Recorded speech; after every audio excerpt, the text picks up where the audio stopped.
திருப்பத்தூர் அருகே சொத்துக்காக தாயை தலையில் கல்லை போட்டு கொலை செய்துவிட்டு நாடகமாடிய மகள் மற்றும் மருமகனை காவல்துறையினர் கைது செய்துள்ளனர். திருப்பத்தூர் மாவட்டம் நடுக்குப்பம் கிராமத்தை சேர்ந்த சாம்பசிவம் சின்னகாளி தம்பதியினருக்கு 2 பெண் பிள்ளைகள் உள்ள நிலையில் இருவரும் திருமணம் செய்து தனித்தனியே வசித்து வருகிறார்கள். சாம்பசிவம் கடந்த 2 ஆண்டுகளுக்கு முன்பு இறந்த நிலையில் சின்னகாளி தனியாக வசித்து வந்துள்ளார்.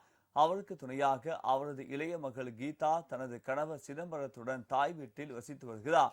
சின்னகாளி பெயரில் உள்ள 6 ஏக்கர் நிலத்தை தனது பெயருக்கு எழுதி வைக்கும்படி கீதா கேட்டதாக தெரிகிறது.